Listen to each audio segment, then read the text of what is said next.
प्रतापनगर एक बहुत ही संपन्न राज्य था।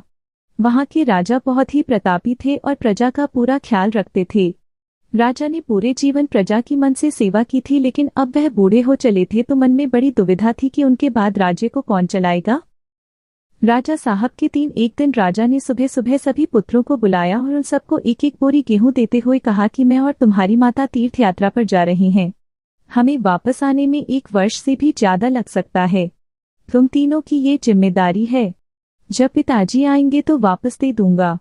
यही सोचकर उसने गेहूं की बोरी तिजोरी में रखवा दी ताकि एक दाना भी इधर उधर ना हो। दूसरे बेटे से सोचा कि तिजोरी में तो गेहूं सड़ जाएंगी, मैं इन गेहूं को खेत में डलवा देता हूं जिससे गेहूं की अच्छी फसल होगी और पिताजी को एक बोरी की बजाय कई बोरी गेहूं दे सकूंगा।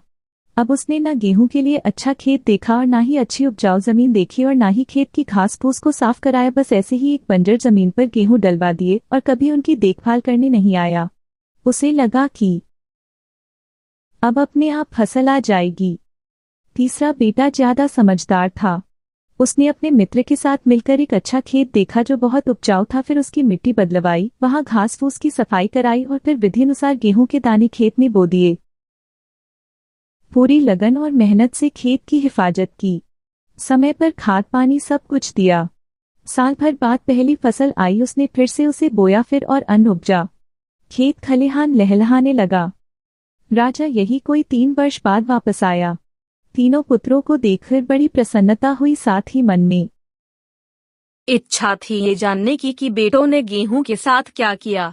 पहले पुत्र ने जैसे ही तिजोरी खोल के दिखाई, अंदर से बहुत बुरी बदबू आ रही थी। सब कुछ सड़कर राख हो चुका था। पिता ने कहा, ये अन्न है जिससे हम सबका जीवन चलता है और तुम इसकी देखभाल नहीं कर पाए। तुम क्या राज्य संभालोगे। अब तीसरा पुत्र पिता को अपने खेतों पर ले गया। वाह, दूर से ही एक अलग खुशबू आ रही थी। गेहूं की फसल लहलहा रही थी।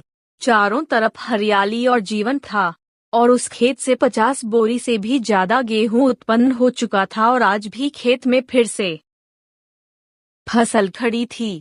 राजा का मन देखकर बहुत प्रसन्न हुआ और राजा ने तीसरे बेटे को अपने राज्य का उत्तराधिकारी बनाने का निर्णय लिया। दोस्तों, उस राजा की तरह भगवान ने भी हमें कुछ गेहूं संभाल के रखने को दिए हैं।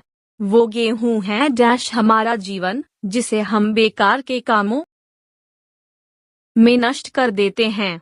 ईश्वर ने जीवन दिया कि दुनिया का विकास करना, आपने ज्ञान को बढ़ाना और उसे बांटना, लेकिन हम अज्ञानी लोग इस जीवन को सड़ा देते हैं और अंत समय जब ईश्वर पूछता है कि जीवन में क्या किया, तो जवाब होता है शून्य, कुछ नहीं।